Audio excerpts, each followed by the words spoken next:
Halo, selamat pagi semuanya. Selamat datang kembali di seminar edukasi Wardaya bersama The Chinese University of Hong Kong Shenzhen yang merupakan ranking 43 dunia based on QS ranking, kolaborasi antara Wardaya College dengan EduBridge. Tema webinar kita hari ini adalah kuliah jurusan Data Science dan Computer Science yang akan dibawakan oleh Profesor Yu Tianwei, Associate Dean Education and Student Affairs, the Chinese University of Hong Kong, Shenzhen. Good morning, Mr. Yu. How are you today? Good, how are you? Thank you. I'm good too, thank you. Dan juga nanti presentasi untuk Chinese University of Hong Kong Shenzhen sendiri akan dibawakan oleh Mr. Murray Johnson, Deputy Director International Admission, CHK Shenzhen. Good morning, Mr. Moose. How are you? I'm very good, thank you. Thank you very much for inviting me to be here today. Thank you, you're very welcome. Oke, perkenalkan nama saya Mariana dari EduBridge Kebonjeruk, Jakarta Barat. Kami merupakan konsultan pendidikan yang mewakili universitas-universitas di berbagai negara di dunia, termasuk salah satunya adalah kita merupakan perwakilan resmi dari The Chinese University of Hong Kong Shenzhen. Nah, servis kami tidak dikenakan biaya apapun, kami tidak memungut biaya apapun dari murid-murid. Kami akan bantu proses pendaftaran dan juga proses penerimaan beasiswa, bahkan sampai dengan juga visa, semuanya kami bantu prosesnya. Oke, untuk mempersingkat waktu, segera aja kita mulai webinar kali ini. Saya persilakan Pak Anton Wardaya dari CEO dari Wardaya College untuk memberikan kata sambutan. Pak Anton, waktu dan tempat saya persilakan. Okay, good morning everyone. Good morning Professor Yu and good morning Mr. Murray Johnson. Okay, selamat pagi Bapak Ibu sekalian. Saya dengan Dr. Anton Wardaya. Ya, kita bertemu lagi dalam seminar edukasi Wardaya yang bertemakan tentang kuliah di jurusan Data Science dan Computer Science dan kuliah di CHK Shenzhen ya dan meraih beasiswanya. Jadi kalau pada pertemuan kali ini kita akan dijelaskan lebih detailnya tentang sistem penerimaan siswa-siswi mahasiswa baru di CHK Shenzhen dan seminar ini adalah kolaborasi antara CHK Shenzhen, EduBridge, ada Ibu Mariana dan Wardaya College. Ya, oke. Kita akan mulai. Jadi ini adalah World Economic Forum yang sudah dirilis dari yang kemarin, ya. Yang kemarin sudah dirilis. Ini tahun 2020 ya. Kalau kita lihat complex problem solving, critical thinking, creativity itu menduduki nomor 1 sampai 3. Nah, ternyata di tahun 2025 ini sudah dirilis sama WEF ya, Analytic Thinking and Innovation itu akan menduduki nomor 1-nya. Active Learning and Learning Strategies juga akan menduduki nomor 2, Complex Problem Solving tetap jadi top 3-nya. Jadi ini yang harus kita punyai waktu tahun 2025 nantinya. Ini baru dirilis kemarin ya. Kemarin saya baca di World Economic Forum. Dan kalau kita lihat lagi, ini adalah future work skill di tahun 2020, ternyata mesin dan sistem komputerisasi itu akan menduduki nomor 1, apalagi sejak pandemik ini ya, mereka akan mengambil posisi untuk kita harus punya skill di teknologi. Dan ini kalau kita lihat lagi, kita lihat data science dan artificial intelligence itu mendominasi untuk semua pekerjaan di sini. Ya. Jadi kalau kita lihat ini adalah pekerjaan-pekerjaan ini baru dirilis kemarin ya Bapak Ibu ya dan siswa-siswi sekalian. Jadi kalau kita lihat data and AI itu adalah mendominasi untuk pekerjaan kita ke depannya. Ya. Jadi makanya kenapa pentingnya belajar data science, artificial intelligence itu penting. Ya, jadi saya selalu bilang bahwa nanti ke depannya kalian itu berkompetisi bukan cuma dengan manusia lagi, tetapi dengan mesin atau robot. Ya, oke. Nah ini adalah data science, ini adalah core-nya, computer science, mathematics and statistics, dan ini adalah bisnis atau domain atau expertise-nya. Ya. Kalau misalnya kita mau bisa data science, itu berarti kita harus bisa ketiga lingkaran ini. Computer science, math and statistics, dan bisnis atau domain expertise-nya. Atau core-nya apa? Misalnya mau di healthcare, atau di bisnis analitik. Nah, itu kalian kuasain. Seperti itu. Nah, nanti pada pagi hari ini kita akan mendengarkan langsung dari Profesor Yu tentang kuliah data science dan computer science itu seperti apa. Ya, dan ini adalah pengalaman saya waktu tahun lalu ya. Saya pergi ke CUSK Shenzhen dan ini berkunjung di kampusnya. Ini kampusnya benar-benar bagus banget ya. Jadi ini peringkatnya akan naik terus ya. Karena Shenzhen itu adalah dijadikan kota teknologi di China, Silicon Valley-nya China, kayak gitu. Jadi apalagi ini School of Data Science itu sudah menjadi school-nya sendiri, ya. Nah ini kesempatan buat kalian yang mau memperdalam ke data science sama computer science. Dan ini akan dijelaskan sama Mr. Murray Johnson tentang admission-nya. Apalagi tahun ini CUSK Shenzhen akan mengadakan tes masuk ya, University Entrance Examination. Ya, jadi jika kalian mau tanya lebih detailnya bisa langsung ke YouTube chat. Ya, oke, ini connect dengan kami. Oke, ya, oke, terima kasih Bu Mariana buat waktu dan kesempatannya. Ya, thank you, Professor Yu and Mr. Murray for your time. Oke. Okay, thank you Pak Anton for the opening speech. Okay, now sekarang kita akan dengarkan presentasi dari Mr. Murray Johnson mengenai presentasi mengenai the Chinese University of Hong Kong Shenzhen beserta juga proses application untuk masuk untuk bisa diterima menjadi murid di the Chinese University of Hong Kong Shenzhen. Okay, Mr. Murray Johnson, you may start your presentation. Okay, good morning, everyone. Thank you very much for joining us today. I believe a lot of you have probably seen some presentations by me before, and so I'm not going to go over the full CUHK Shenzhen presentation. I will do a few little bits that you may have heard before, but I'm basically going to try and answer a few questions that I've heard that people have.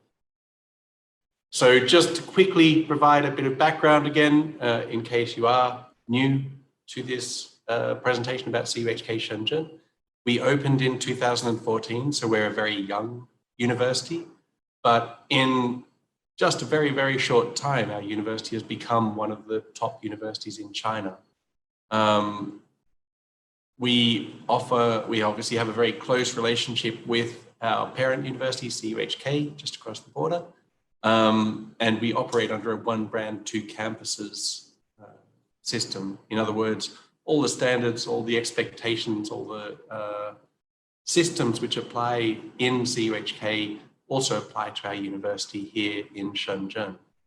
And many of our professors, many of our staff, many of our courses are built from the CUHK model.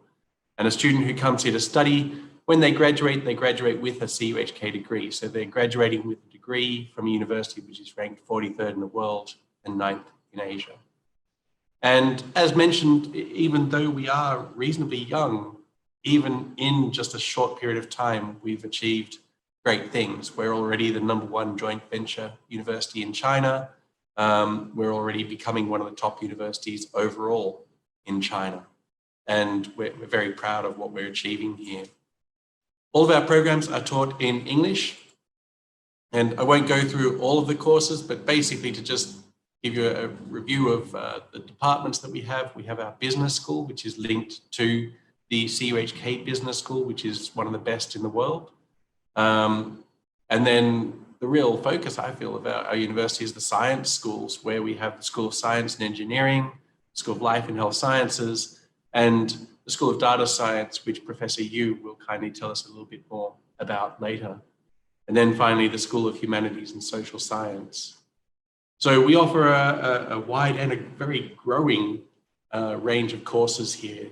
And we're very excited about both what we've achieved so far, but also where the university is going in the future. So, I've been passed a number of questions to answer, so I'll go through these reasonably quickly, and then I'll allow Professor Yu to tell you a little bit more about the School of Data Science and studying data science as a field and what data science is and where it can take you. So, question number one, what do I need to apply to CUHK Shenzhen? Probably one of the things that we're looking for most in our applicants is strong academic credentials. As we mentioned, we've become the #1 ranked joint venture university in China. We've become one of the top universities in China, and we're attracting incredibly strong Chinese students. And so therefore, the real key to being admitted to our university is demonstrating to us that you can cope with the pressure. You can survive in this intense academic environment. And this means you have to be strong academically. And pretty much you'll hear this repeatedly from us when we're looking at applications here, is while we are certainly interested in other areas too, if we don't feel you're going to be able to survive when you come here to study, if we feel as though you're going to have difficulties with the studies and with the pressure and with the classes, we're not going to offer you a position, or we're not going to offer you a scholarship or details like this. If you feel as though you have the academic credentials to apply, then there's an online application. You can fill that out. It doesn't have to be completed in one sitting. You're welcome to start filling it out, save, go away for a day or two, come back, continue filling it out. And as long as you finish it within a certain time before the deadlines, that's totally fine. And this is important because this year we are asking for some special requirements. So as per previously, there's all the registration details. You need to give us your name, your nationality, your birth date, your address, your mobile phone number, and details like this. You'll need to provide us with fairly typical documents like academic transcripts, proof of identity, a copy of your passport, for example, English proficiency tests, and so forth. Now, we recognize also that obviously a lot of you are currently still studying Year 12, maybe even in Year 11. Year 11s obviously can't apply this year, but you don't have to finish Year 12 before you apply. You're welcome to provide unfinished documentation as time goes by. So for example, if you haven't done an IELTS test yet or a TEFL test, that's fine. You can do them later and provide us with that documentation later. The three areas which might take a little bit longer, so we're not asking students for personal statements this year. Instead, we've got fairly specific questions that we're asking people to answer, which are providing us with an understanding of you as a person. So, for example, it's a question like, what are your greatest strengths and weaknesses?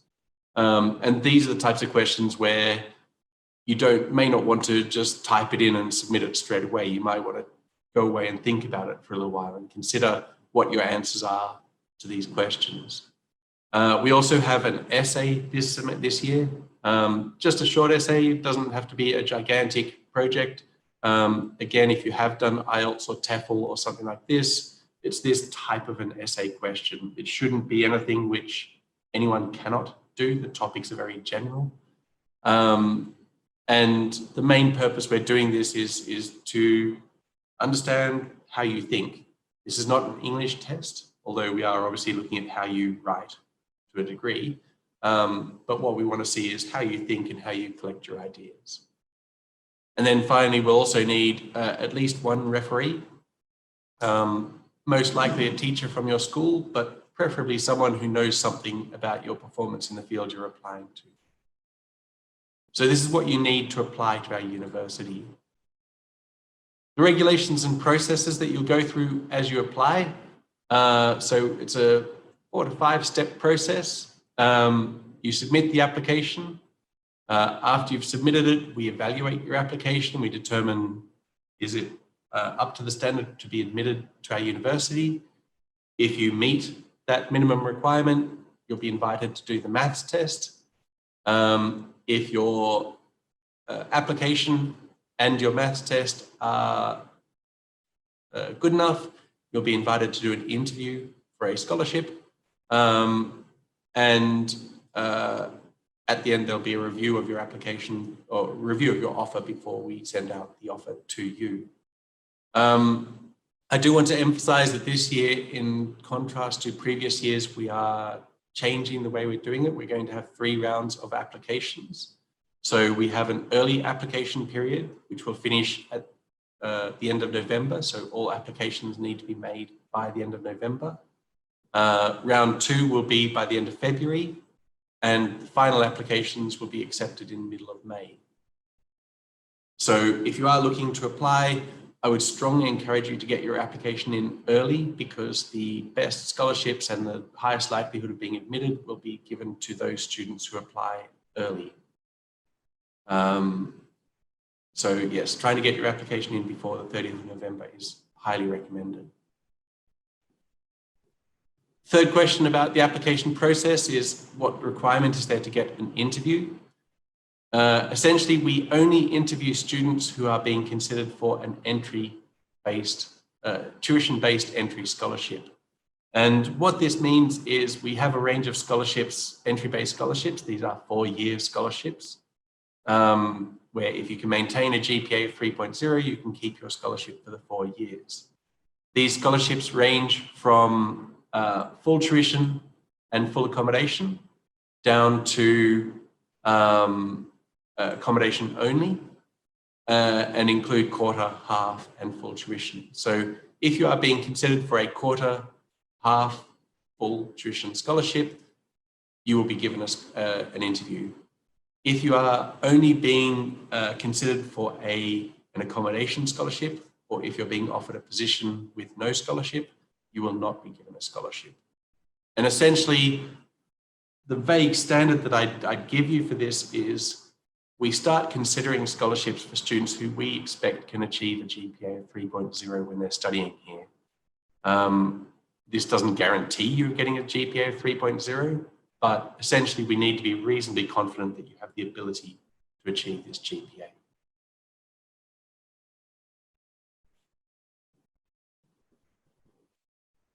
There's been a few questions about applying to specific programs, in particular the requirement for studying data science and computer science. We will ask Professor Yu to provide maybe some more details about this, either during his presentation or in the Q&A session after his presentation. But I'll take a quick swing at these 2 questions first, and Professor Yu can correct me if I'm incorrect or elaborate on my answers later if he feels as though there's details that need to be added. So the requirement for studying data science, essentially we're applying science-based admission standards for the School of Data Science. What this means is, in comparison to studying a business major or a psychology major, you are going to have to demonstrate a slightly higher academic performance and a stronger mathematics requirement. Obviously, the science-based subjects are more academic based than business. We tend to find that students can be slightly more business focused, have a bit more leadership skills or something like this, and therefore can perform better in business. Whereas for the sciences, we really need to see that you can understand the mathematic concepts, that you can understand the physics concepts and stuff like this that are going to be taught in these classes. And if you lack this, you're going to find the studies significantly harder. So for admission to data science, we really want to see a strong academic performance, especially in mathematics, and courses in physics and chemistry are strongly recommended. You will have to do these courses at this university, and if you haven't studied these at school, you'll find studying data science quite difficult. Beyond the admission standards, in terms of the experience we want to see, obviously we want to see an interest in the field. We want to see that you have some sort of understanding and awareness of what data science is and how it works. what we really don't want to hear is someone just saying, well, I like computers, so I want to do data science. You're going to need a lot more evidence than this to demonstrate that this is a field that you want to study. So some things like having completed some programming courses, doing courses like Java, C++, Python. You don't have to have necessarily studied the programs that we're going to be teaching here at this university, but have an understanding of how programming works is very useful, very, very useful. And again, like the last point there, demonstrated interest in the field is really important here. We don't want to hear you just say, oh, I think it sounds fun. But if you think it is fun, what have you done with this? What involvement have you had? And how is that going to help you when you come here to study? There's a few people who've asked about computer science and whether it's just a general course or whether there's any specializations. I would emphasize here that there are a few choices available here. So we do have the computer science engineering major, but we also do have other computer science courses available at our university. So for example, we have under electronic information engineering, we have the computer engineering stream. And this is more about apps and programs. And again, like Professor, you may correct me later, but my understanding is that the computer science engineering course is like a big picture of computer science, whereas the computer engineering is more about programs and apps, like more detailed about the actual programs that are used. So if you're more into this side of things, the more specifics, then computer engineering might be a good choice. But then we also have other courses. So for example, big data technology, bioinformatics, financial engineering, several other courses which are computer science in different fields. So depending on what your interest in computer science is, you might find that actually computer science engineering is not your choice, but one of these other majors is instead. Now, the other thing which I'd mention here is obviously the program is divided into parts. So you'll do what's called the school package. I'll actually open up here. I know it's quite small, unfortunately, but this is taken from our website, and it basically explains what courses you'll do or the recommended course pattern for studying computer science engineering at our university. So what you see is in first year, you do a lot of school package courses, so chemistry, maths, physics, computer science, statistics. Then in second year, you do a few school package courses, but you start to specialize in computer science and engineering. And then in third year, you start to choose electives. So you start to really choose your interest within the computer science major. Now, the range of electives that are available to you, and again, apologies for this being so small, but you can obviously tailor your interest here somewhat depending on what your interest is. So you'll see here there's specialized courses in things like social networks or in cloud computing. So you can actually go in and build a specialization in fields like this if you wish by choice of electives. So there is a degree of specialization with it, but these are chosen through electives at this stage. Scholarships are always a topic which people want to hear about. So a few questions here about scholarships. We'll start generally with talking about what the requirements for selection are. As I mentioned before, essentially when we're taking people for scholarships, we're trying to decide, are they able to achieve a GPA of 3.0 when they come to our university to study?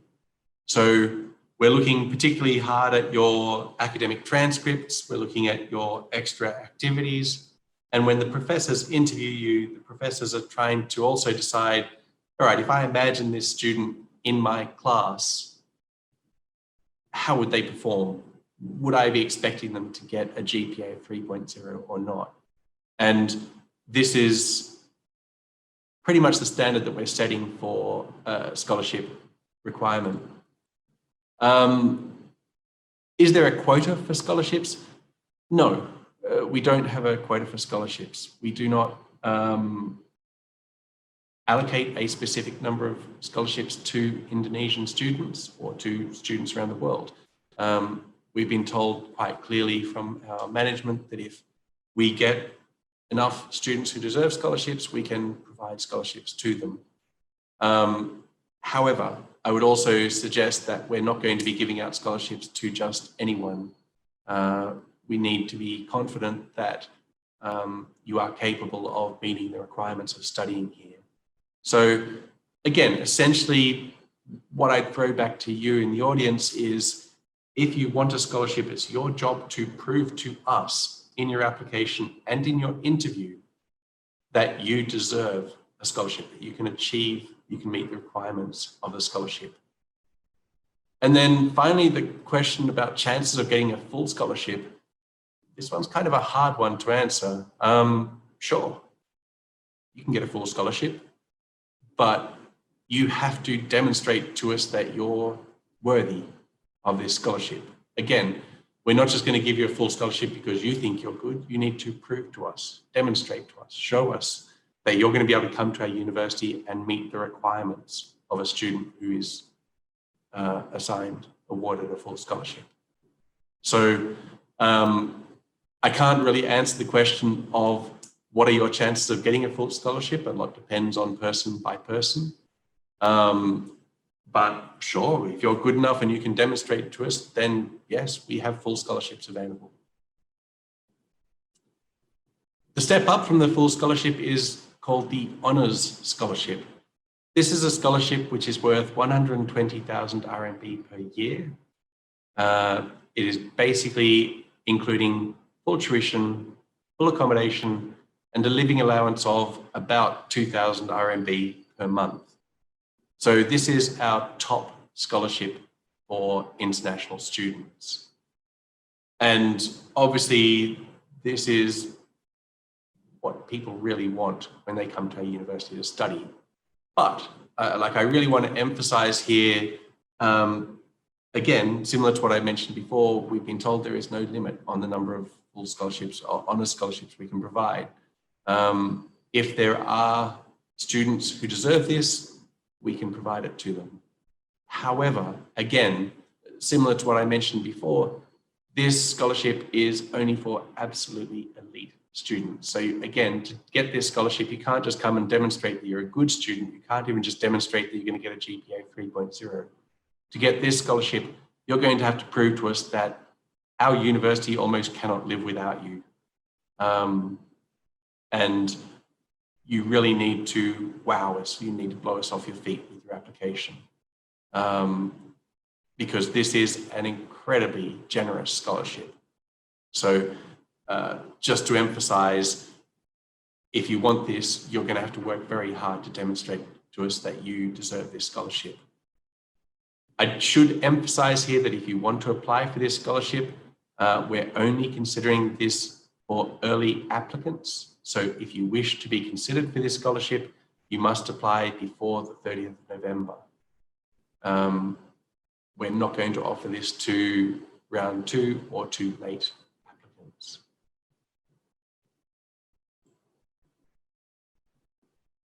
The final section that I'll go through, I mentioned earlier that there's a maths test, and there may be other testing too. So there's a fair few questions about the maths test that people are asking here. First of all, why do we have a maths test? Essentially, maths is the biggest challenge for international students at our university.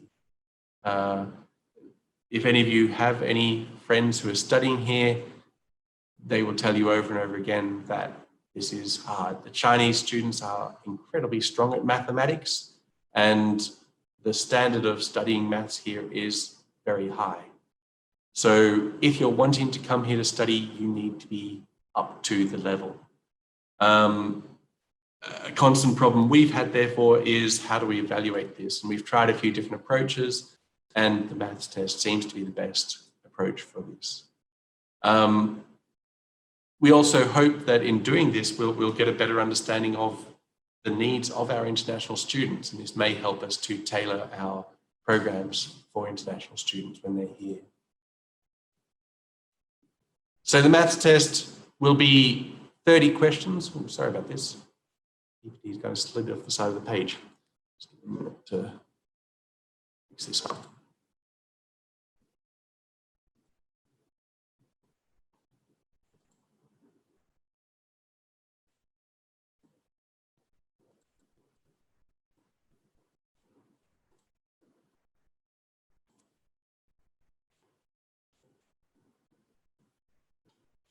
Apologies. These are always strange little things that you think you've got right, and then when you attempt them, they're not quite right. Okay, let's see.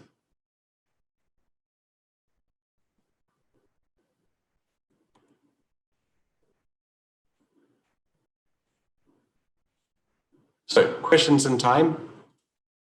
We're currently aiming for 30 questions in 1 hour. This is the first version of the test we're doing. It may change in future years, but this is the version that we're taking this year. The test is set such that we expect that there will be some students who may find it difficult to complete the test in this hour. And again, part of the test is going to be how good is your maths. If you're a strong maths student, you'll probably find you can get through it quicker and easier. But students who are weaker at maths may find it harder. It is not multiple choice questions. It will be, there may be 1 or 2 multiple choice questions, but most of the questions will be requiring you to come up with a number or a figure you provide to us. There's a few people who've been asking about, if I do poorly in this test, will this affect my application to the university? And the answer here is kind of yes and kind of no. We do appreciate that this is the first time we're running this test, that it isn't going to be perfect, and therefore we will have a degree of leniency in how we evaluate the test.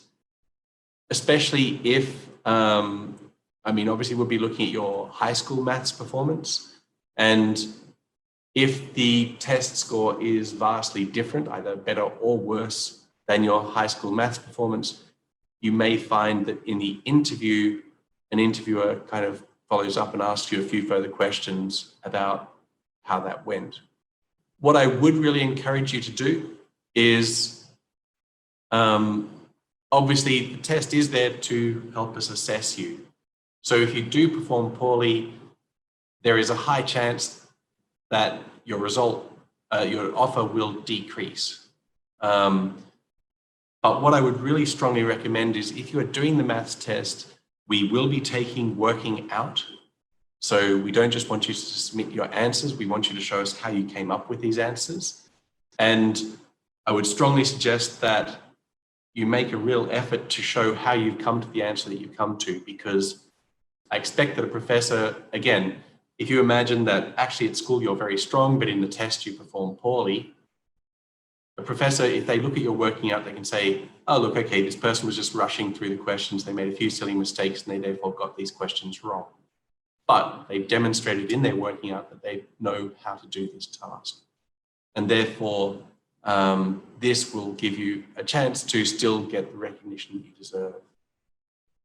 A few people have asked about whether or what score they need to get in the test to be admitted. We're not releasing this information.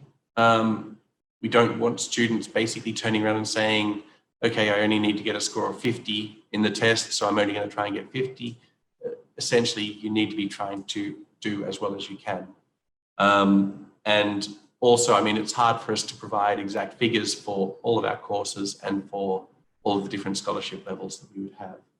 So I'm afraid I'm not going to give you the secrets for the admission scores. All I would suggest is do the best you can, please. In terms of what we're using for the test, the syllabus, we're not drawing it from any specific courses, not from A-levels or anything like this. Essentially, the professors who are writing the test are writing it on the understanding that this is the knowledge that you need to demonstrate to start studying maths at CUHK Shenzhen. So if you cannot complete this test, if you cannot demonstrate an understanding of these topics, you won't be able to start studying at our university, short of understanding. The closest that we could probably recommend is the Chinese college entrance exam, the Chinese Gaokao. And for that, we're looking primarily at a Shanghai standard. The last question that someone asked is, do we have to do the maths test? If we don't want a scholarship, but we just want to be admitted, do we need to take the maths test? And the answer quite simply is yes. Basically, what I would say is, if you're so worried about your mathematics that you feel as though this test is scary to you, this may not be the university for you. Essentially, as I've said, maths is one of the biggest challenges for all students who come here to study. And if you're sitting at home thinking, oh, I don't know if I can pass this maths test, then maybe, again, this isn't the university for you. I would recommend that you just take the maths test, you see how it goes, and you see what score you get. It may be that in future years we consider exemptions, but this year certainly we're not requiring all students to take it. The last question which was asked before I pass on to Professor Yu, and sorry, I know I've spoken a bit over time, is will other subjects be tested? This year, definitely not. In the future, possibly. For science-based majors, it may be that we add chemistry and physics-based tests in the future. It's unlikely we'll do English tests because we require students to have a IELTS score, a TOEFL score or something like this, and we rely on that pretty strongly. Business school, maybe, maybe not. Essentially, for this year, no, you're not going to have to do any other tests other than the maths test.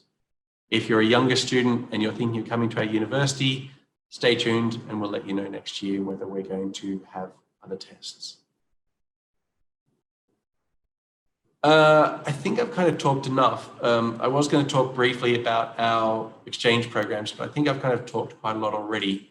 I would emphasize though, if you are interested, we do have very good exchange programs with a lot of the top universities worldwide, including the Singapore-based universities. So if you are interested in this sort of exchange, then do please let us know. I'm happy to talk more about it. But for now, that will do me. I will stop my presentation. I thank you very much for your time. And if you do have questions, I'll answer them after Professor Yu's presentation. Please send them in. Thank you. Okay, thank you so much, Mr. Murray Johnson, for your presentation. Now, I'm pleased to invite Professor Yu Tianwei to start your presentation. Professor Yu, you may start your presentation. Thank you. Yes. Okay, let me bring up this slides. Okay, hello everyone. My name is Tianwei Yu. I'm a professor and associate dean at the School of Data Science at the CUHK Shenzhen. Okay, our school is relatively new. It was established this past July. However, the faculties are not new. Some of us came from an existing research institute in the university, and some of us came from the School of Science and Engineering. I will come to a detailed introduction to the faculty members later on. Okay, so my presentation is made up of 4 parts essentially. First, I will do an overview of data science and the study of data science here at CUHK Shenzhen. And then I will briefly introduce our faculty members and programs to show you how strong our research and education program are. Okay, and then I will introduce some previous student achievements and then international exchange programs and graduate placements. Okay, let me start with the overview. Right now, we're of course in this building. And first, let me go back one step and introduce a few application areas of data science, like why people study data science. Okay, so there are very many application areas of data science. I will introduce just a few. The first example will be business analytics and optimization. For example, if somebody wants to place ads nowadays, they no longer go onto TV to place ads pretty much, and then they go to Facebook, they go to Twitter. And why is that? Because in those company databases, we have information about people. Essentially, people form this giant network, and then the basic idea is if you know the behavior of somebody, then you may make some statistical inference about the behavior of their friends. If I'm buying a car this year, you may consider, if I'm a college graduate this year and I'm buying a car, and Facebook may see I'm buying this car, and it may consider my friends who are also graduating this year, and they place the ad of the car to those people. Then another big area of application of data science is business analytics and optimization. Nowadays, for example, the giant companies like Amazon, they need to place many storage facilities around all around America and even all around the world. The purpose is to deliver the goods as fast as possible when people place any order.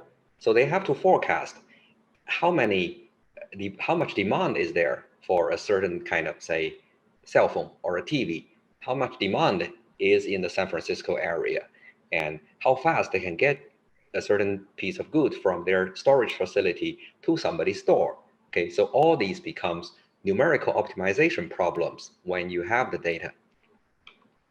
Okay, so data science is not just for business. The first two examples were business examples, and you can also see data science being utilized in many other areas. For example, environmental science. Okay, so how much pollution are we emitting, okay, in shipments and in other industries, and how can we reduce such pollutions by improve efficiency in our industry, okay? And of course, there's a big area of data-driven medicine nowadays. People are collecting tons of data from every patient or even every healthy subject, including their genome, their gene expression, and their metabolism, and so on. And when somebody walks into a hospital, the hospital will have a compilation of their data, okay? So based on specifically this person's information, like the genetic makeup, the habits, and the health baseline, the doctor can make a much better judgment on how to treat this patient, okay? So behind all these application areas are mathematics, computer science, okay? So these are the general areas of our study. For example, operations research, essentially generally when you have a certain setup with a certain set of constraints, how to optimize your system. And of course, we have computer science, that's the backbone of everything. So the programming is behind everything. And we also have statistics. So this statistical thinking and inference is behind the applications and algorithms of data science. Okay, and in terms of applications, generally, I've already talked about some of them. We can have financial engineering, operations management, and health and life sciences, and so on and so on. Okay, so in 2019, the jobs-related reports, essentially in North America, from careercast.com, listed data scientists as the #1 preferred job, and, well, statisticians as the second. Generally, you can have other rankings, but generally data scientist and statistician and computer scientist, they're always among top 10.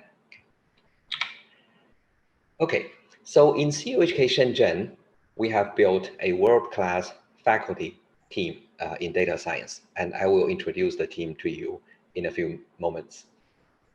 Okay, so we cover both theoretical aspects such as operations research, statistics, and computer science, and we also cover application fields such as machine learning, operations management, decision analytics, and so on. Okay.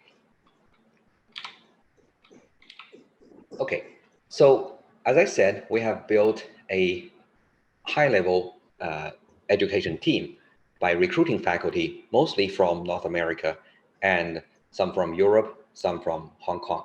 Okay, I will introduce the team of faculty to you.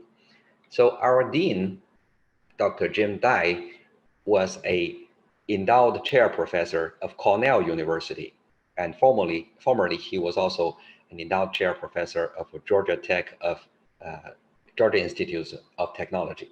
Okay, and he has won many awards and being elected to prestigious fellows in research in different research organizations. Okay, and here's our senior management team, and all of these people were tenured professors from top US universities. For example, Dr. Hongyuan Zha was a chair professor in Georgia Tech. Dr. Shuzheng Zhang was a founding chairperson of the ISYE department in University of Minnesota. And I myself, I was in the United States for 20 years. I was a tenured professor at Emory University before I came back.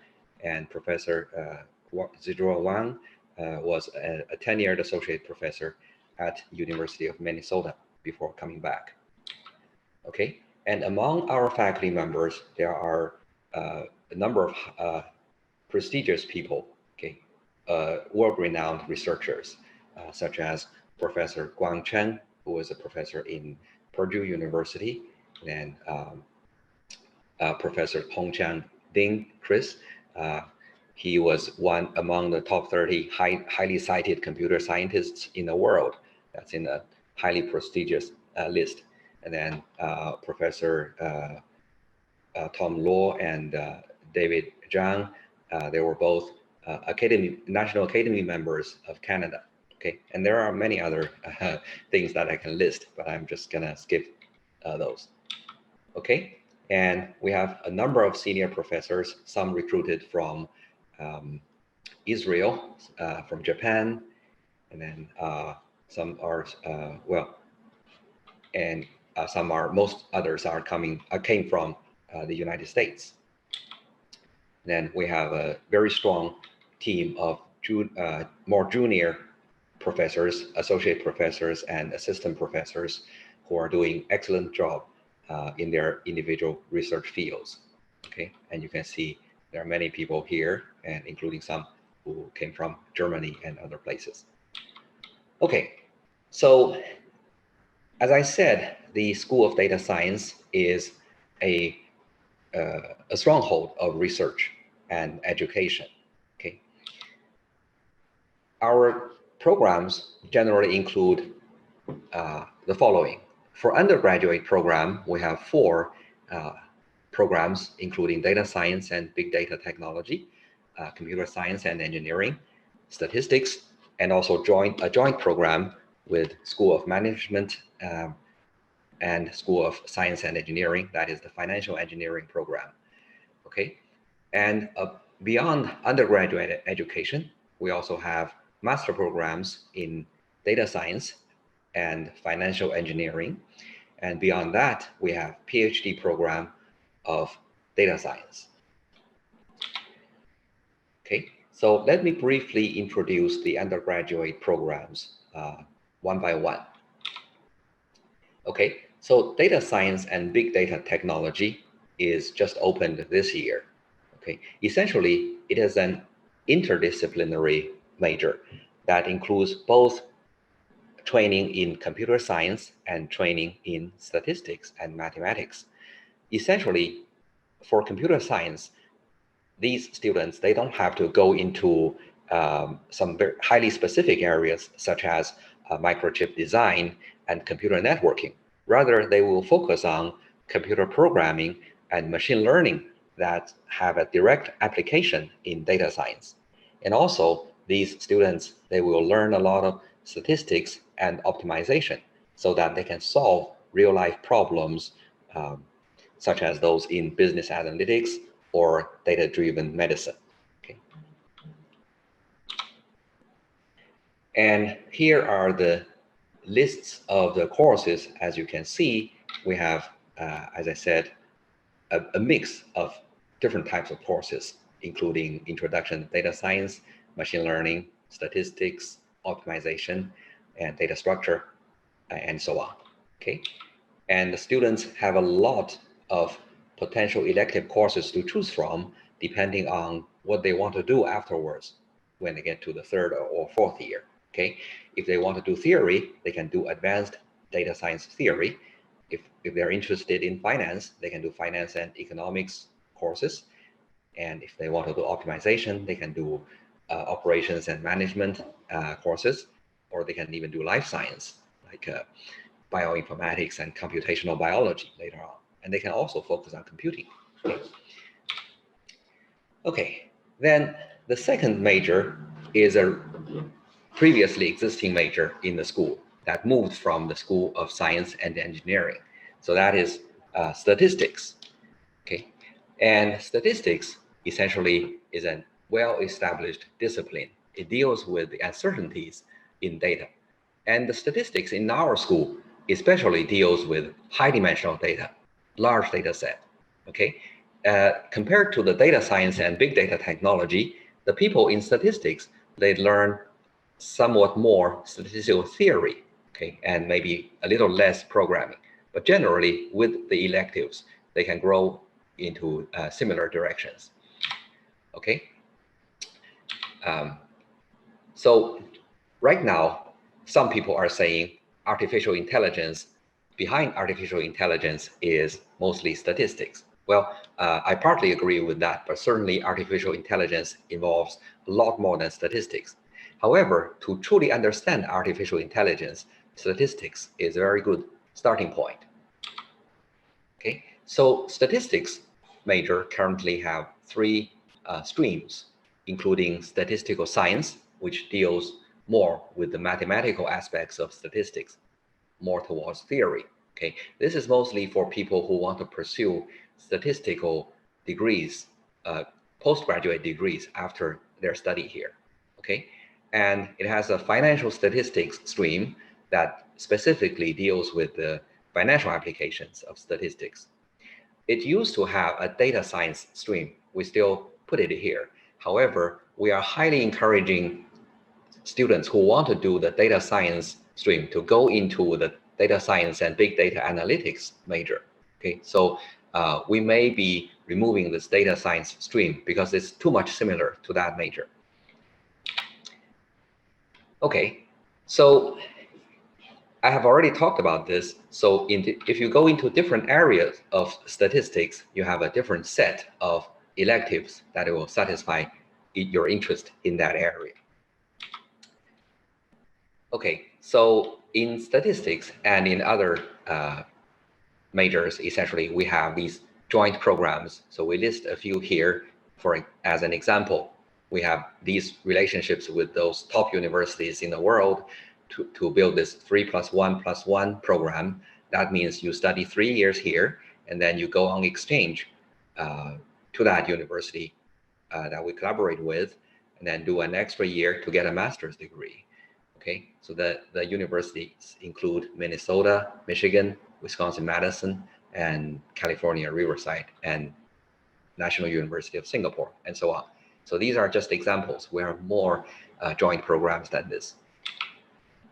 Okay, so the employment data of statistics major last year was like, we have more people going abroad to do a postgraduate degree than we have people going into the industry. Essentially, the majority of the students went on to pursue higher degrees. Okay, so the reason we have 2019 data is the 2020 data is not available yet from the university's employment office. Okay, so to break down the numbers, we have 86% of the graduate going on to a higher level education, and 55% of them actually go on to top 50 world ranking universities. Okay, and we have 13% of the students who go to work directly. They are generally employed by well-known companies such as DJI and some BGI Group and some big banks. Okay,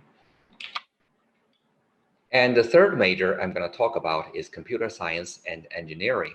Well, this probably you know the best already. So it deals with the science of computer. But I'm going to specifically address the question, what's the difference between this major and the computer engineering major in the EIE program, and whether we will have streams, which some people asked early on. Okay, so the computer science program is built with essentially two groups of people. 2/3 of the faculty members are here in the School of Data Science, and 1/3 of the faculty member come from the School of Science and Engineering. And because we have this close relationship with SSE, so they have the CE stream in their EIE program, that's computer engineering, and we have computer science. And you can see these two fields are highly connected with each other. So we cross-teach each other's students a lot. Okay, and in terms of area, so this comes back to the question. So this computer science major in our school specifically focus on things like artificial intelligence and software design. Okay, while the CE stream in the EIE major in the School of Science and Engineering deals with more with programming, essentially building apps, and microchip design, essentially building hardware. Okay, so that's the general difference between these two programs, and you may choose which one you like. Okay, so the specific research areas of the professors here include image processing, computer vision, and cloud computing, and artificial intelligence and machine learning. Sorry, there's a typo here, and game theory, and essential, and so on. Okay. Okay, so let me skip this. So we have a lot of major required and major elective courses for students to choose from. Okay, and essentially you can, well, there's, I guess this is too small on the screen to really read it, but essentially we cover mostly all the major areas of computer science and also artificial intelligence and machine learning. Okay, and I'm skipping some of the details. Okay, so computer science and engineering also have a lot of exchange programs with other universities. Here are two examples with University of Minnesota and National University of Singapore School of Computing. Okay, so then you can see these are 3+2 programs where the students will stay here for 3 years and do the next 2 years with the other university to get a master's degree. Okay, and we also have these 4+1 programs, okay, to get a master's degree, including with Columbia University and Carnegie Mellon University, which are top programs in the world. Okay, so these are about the difference between CSE and CE. I think I have talked about them. I'm going to skip these slides. Okay, so the second one is the difference between CSE versus statistics.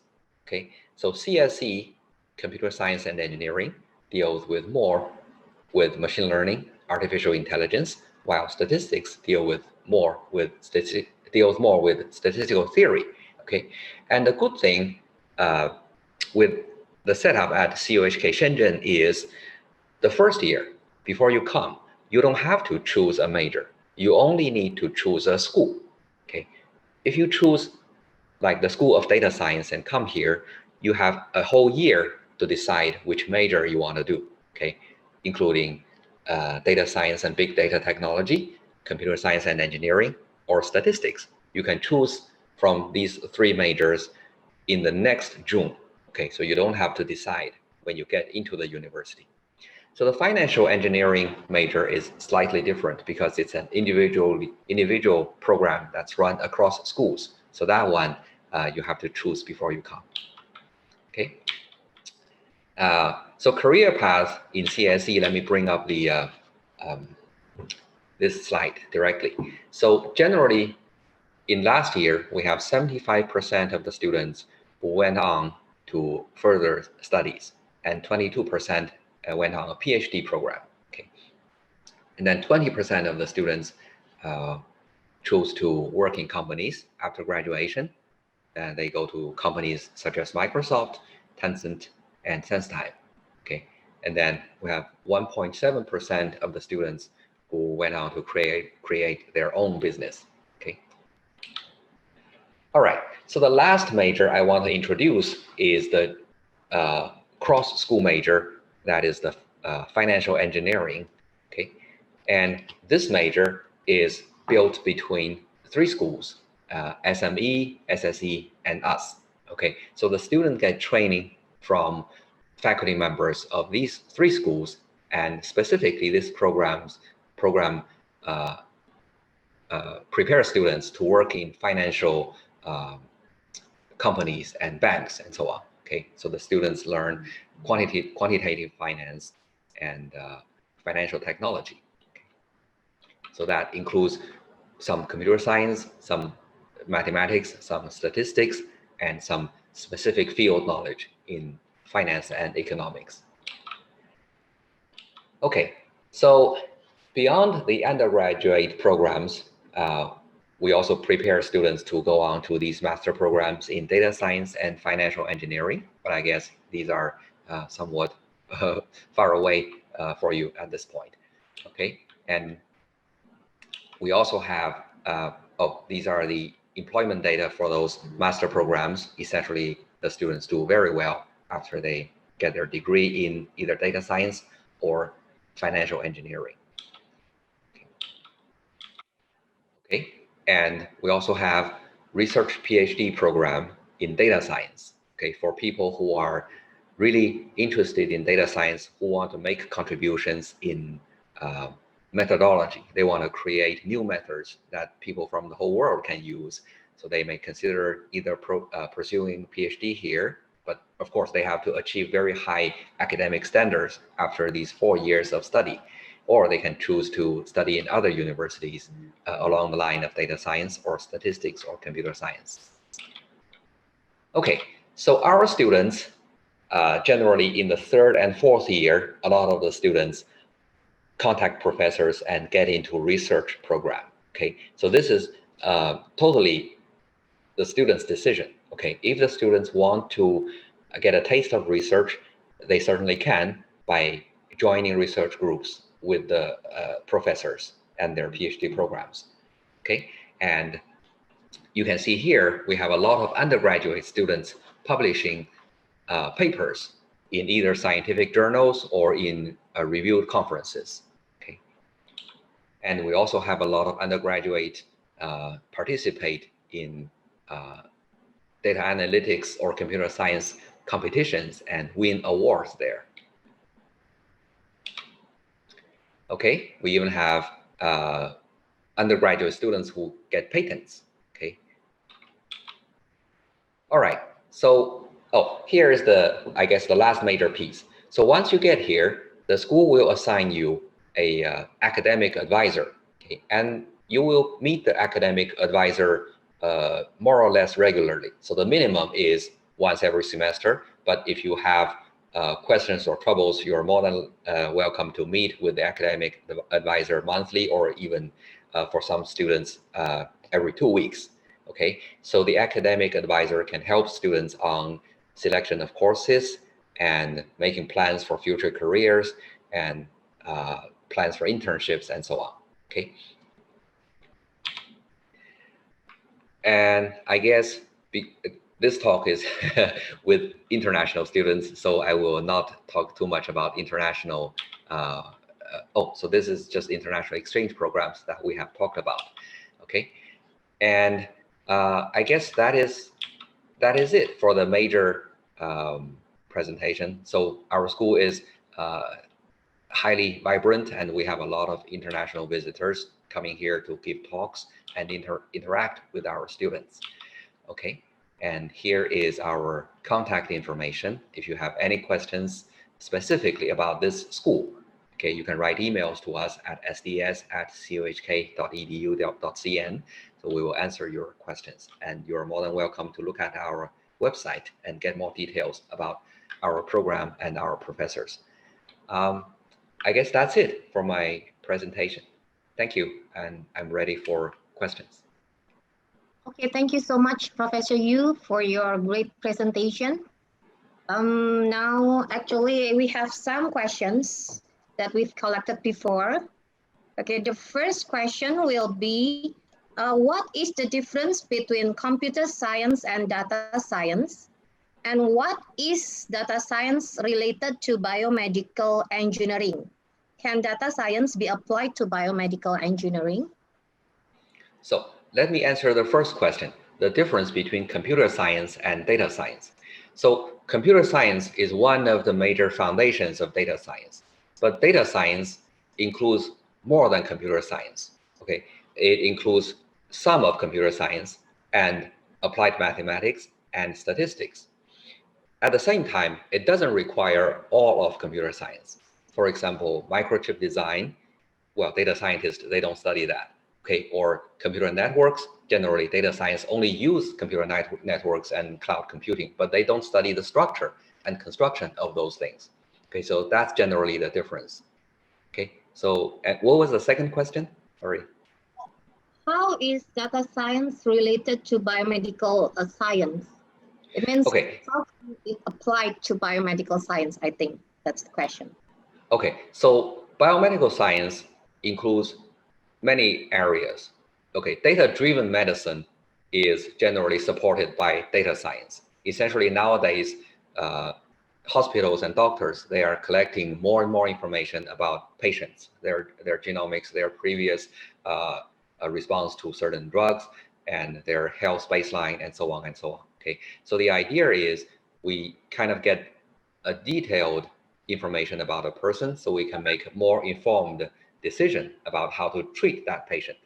At the same time, biomedical engineering includes a lot more than data science. Part of that is data-driven, and part of that is like traditional stuff. So like I don't have enough knowledge to expand there. Okay, I hope this answers the question.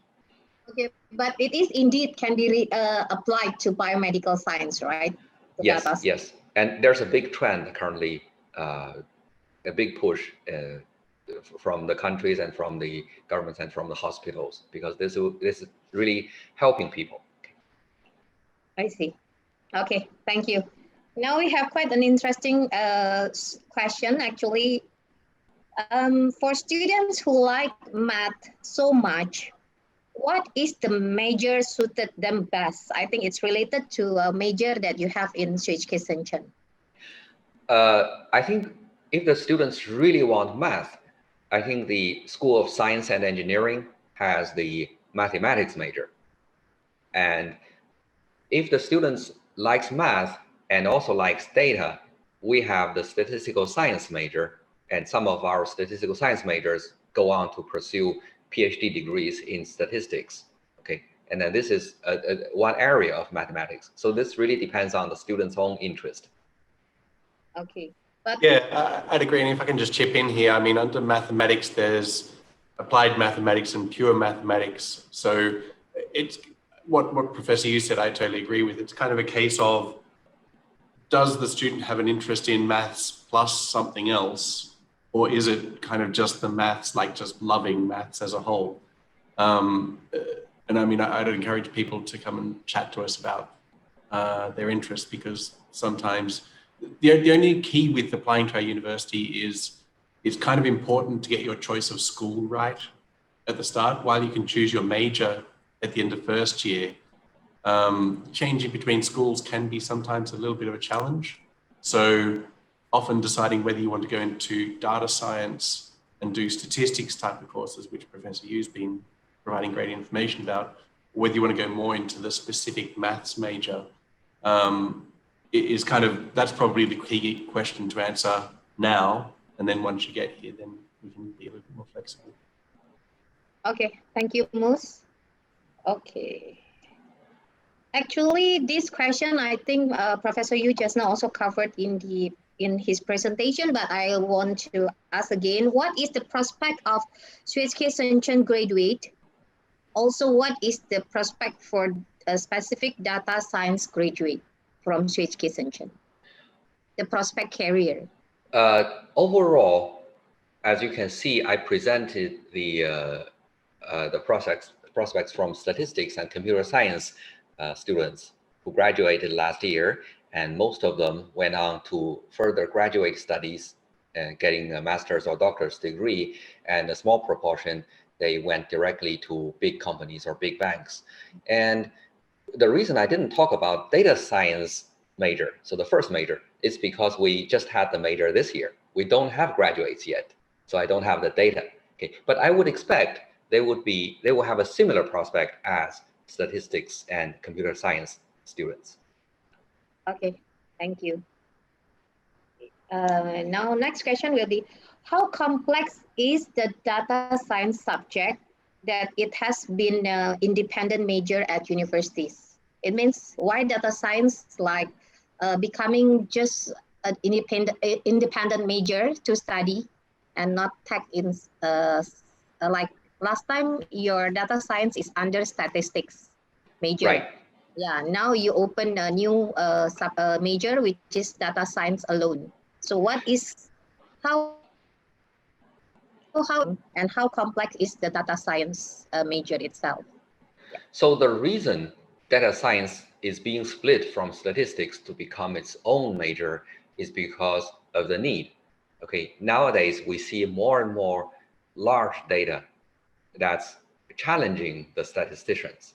So people who have just statistical training and not so much on programming, and especially not so much on handling large data, they may have a little bit trouble when they first get into their job. So that is why the market is demanding us to train people who not only know statistics, but know some programming and know how to handle larger data. Okay, so that's why I think the prospect of this major is very, very good. I see. Okay, we have a live question from the audience. Can data science major join the master joint program in NUS? Yes. So earlier, the ones I listed only had statistics because when we signed contract with NUS, we didn't have the data science and big data technology major. And right now, we are in negotiations with all those programs to add the data science major into those exchange programs. Essentially, the courses they take should naturally satisfy the requirements of the other university. Okay, and right now we're in the works to add this major to those exchange programs, and we haven't seen any trouble with any university so far. I see. So it will be the same like 3+2 program, like Right. computer science as well. Okay, thank you, Prof. Okay, next question will be, is it possible to join computer science or data science with not much experience with programming? Okay, so we don't require the student to have any programming experience before they come here. So a lot of our new students, they don't have that experience. And we will have introductory level courses that assume they don't know anything about programming when they come here. Okay, but generally, for a student to get into computer science or data science, they should think whether they are good at, when they work on problems like logic and so on. So they should have a feeling that they are good at it. Okay, so then they will be, if they're good at logic, they will be good at programming. Okay, thank you. Can I just jump in here?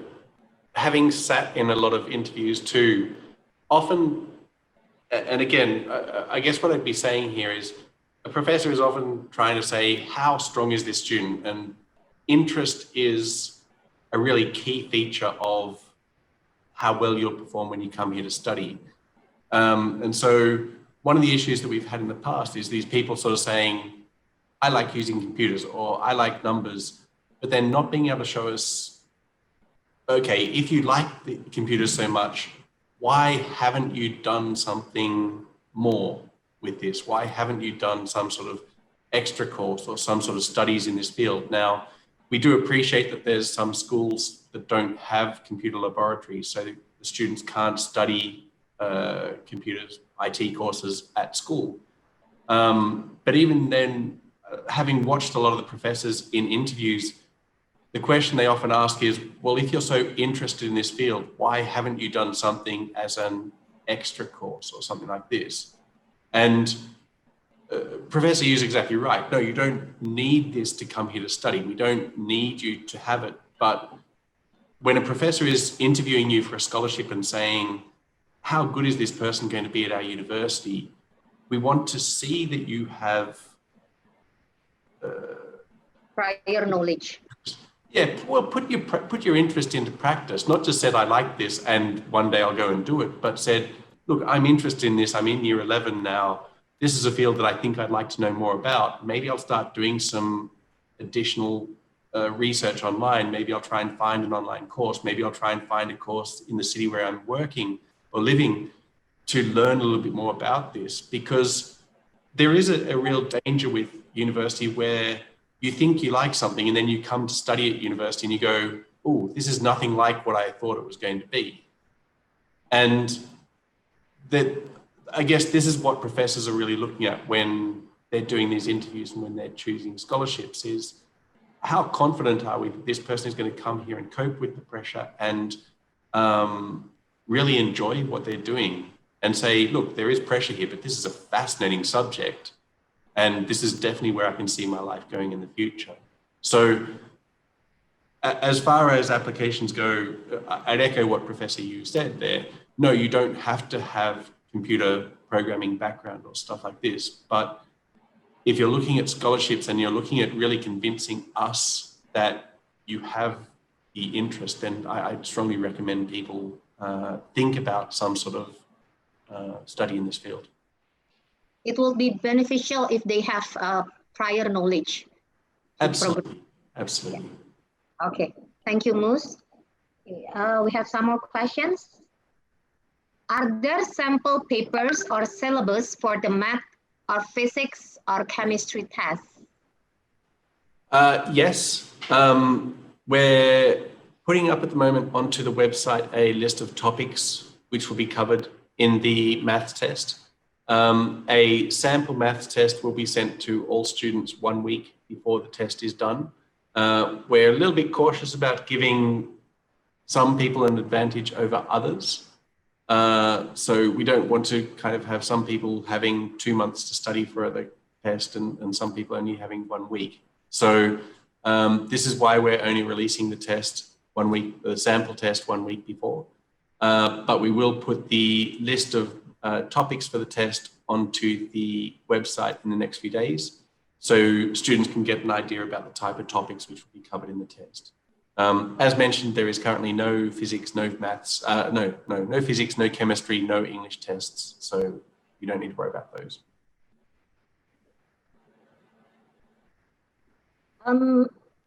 Next questions. If a student have ever failed once on promoted to the next grade and managed to get a higher score on the next year, is it still possible to enroll to CHK Shenzhen? It means, I think the question, like, yeah. Yeah, I mean, I'd say so. It's essentially, and I mean, I'd invite Professor Yu to chip in his thoughts here after, but essentially, I mean, what we're really interested in is the highest level of study. How you perform in year 12 is probably the real key. If you have a bad year in year 10, and I mean, this could be the result of lots of things. It could be the result of moving homes, changing schools. It could be the result of lots of different things. It could even just be you just had a bad year just emotionally and you didn't study very well. But often the courses which are going to be most useful for university study are often the courses that you're studying in year 12. So for example, in a subject like English, if you're not very good at English in year 10, but you can really work hard to get it up to a level in year 12, that shows a lot to me and to our team. Professor Yu, how do you feel about this in terms of maybe weaker in year 10 and 11, but strong in year 12? I don't have anything to add. I think we have to look at this case by case, on a case by case basis. Depending on how exactly which courses he or she did well or didn't do well. Yeah, and that would be the key again too. Exactly. Sorry, I think what this student meant is if a student failed like at grade 10 and repeat the grade 10, will it still possible to apply to JSK Shenzhen? Will you look at that failure? Yeah, I mean, we'd obviously take it into account. But I mean, if the student, again, people have reasons why they don't do well in a certain year or something like that. We wouldn't throw out an application just because they failed in 1 year, especially if they went back and resat the year and did better. And then if their year 11 and year 12 was fine, okay, we'd certainly give them consideration. But what I would also suggest is, in that case, I would suggest that whoever that student is prepares for the interview and is aware that one of the questions which is almost definitely going to be asked in the interview is, what the hell happened in year 10? And they're probably going to need to be able to explain that and sort of show how they got over it. What did they do to recover? Okay, I see. Okay, so it means it's possible. I mean, it's not a problem, but be prepared to the question about the failure. You know, yeah, right? 100%, 100%. Yes, thank you. Okay, is the language used is in English or Chinese? Yes, JSK Shenzhen, all the curriculum, all the subjects will be taught all in English, 100% in English, right? Yeah, and as you can see, Professor Yu and a lot of our professors have fantastic English. Yes, I agree. Better than most native speakers at speaking, in terms of, like, he's got a beautiful American accent there. So. Yeah, the only courses that you might find, sometimes you'll find the PE classes are in Chinese, or sometimes aren't perfectly in English. And obviously, if you're studying Chinese, the Chinese teachers will use a lot more Chinese depending on your level. If you're a beginner, it'll be English. But if you're getting up to more advanced levels of Chinese, you'll find that Chinese classes will be taught in Chinese. What is the outcome of early round applications? If a student fails to get scholarship, will he or she still offered admission without scholarship? Yes. So essentially, if we evaluate your application and we decide you're not to be considered for a scholarship, you will not be given an interview, you will just be offered a position at the university. And it's up to you to decide whether you take that offer or not. I would expect offers of positions without scholarship will probably be made in mid-December, after the maths test results come out. It means the interview for the early round will be around January, Mus? January 2021? So interview for early rounds, we're hoping to start in mid-December. We're going to try and get through as many as we can. A lot will depend on how many interviews we have and how available the staff are to help, because it will be a very busy time. It's the end of semester too, so it can sometimes be difficult to get the professors to come and help. But yeah, we're going to try and get through them. A lot will probably be done in December, and then leftovers will be in January. Okay. Actually, I have a question for Professor Yu. What is the chance of getting an internship at JSK Shenzhen, Prof, as a student? Internship in a company or? Yes. Well, this question is difficult to answer, because if you want to go to a big company like Tencent and Huawei, obviously there's a lot of chance for our student. But it also requires the international student to know Chinese, because he or she will need to interact with people there in Chinese, at least orally, right? And you can still do the programming, but you need to do day-to-day communications. So I think the chance is not exactly the same for everybody, depending on the language level. But generally for our students, there's a lot of chance in Shenzhen, in those big companies, for internships. Yeah, I know our career planning team is working hard to try and get more opportunities for people who don't speak Chinese, but Professor Yu is exactly right. If you're coming to China, work on your Chinese and you'll find your opportunities multiply. A lot more opportunities. I think we open for another 2 questions. Okay, what are the average score or achievement for scholarship holders? I'm not sure whether they're asking about the pre-admission scholarship or to maintain the scholarship. I think you can explain both. Pre-admission is hard to judge because, I mean, we've had students who have been getting incredibly good scores who have sometimes been sent down to a very low scholarship or even to a no offer. I've had once or twice, even though they've attended good schools with really good academic scores. And again, it's this sense of, in the interview, does the professor engage with the student, or does the student engage with the professor in the course that they're trying to study, they're talking about?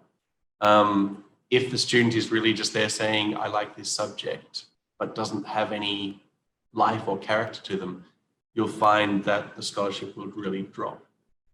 Again, you've got to prove to the professor that this is a good opportunity. So I can't really, and the reverse is also true, especially if you're looking into business subjects.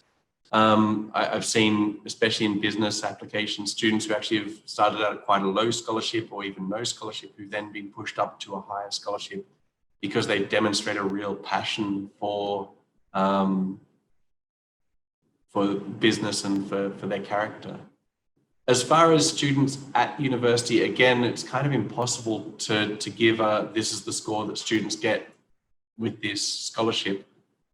We do our best to evaluate them, but there are full scholarship students who are losing their scholarships because they're not getting a GPA of 3.0, and there's people on lower scholarships who are getting well above 3.0. We do our best to evaluate, but obviously how you perform when you come here to study is much more variable. Okay, next question. Do we have to deposit money after we are accepted? If you wish, so what will happen is after you do the interview or after you are offered a position, you will have 2 to 3 weeks to make a deposit to reserve your place at our university. Essentially, if you want a position, we need you to commit to it. So we have what's called an advanced tuition fee. This is 20% of the tuition costs that you're here for. This will obviously be deducted from your tuition fees when you come here to study. And if you are on a full scholarship or something like this money will be refunded to you after you start studying. But yes, you do have to make a payment to reserve your place if you wish to take up your offer. Okay. If I want to apply in early application period, does the deadline of IELTS submission is the same as the early application period, which is before 30th of November? It means IELTS have to be submitted together, or can it? Yeah. Okay, no. So what we'll do is, if you have an incomplete application, we'll provide you, when we make an offer, with what's called a conditional offer.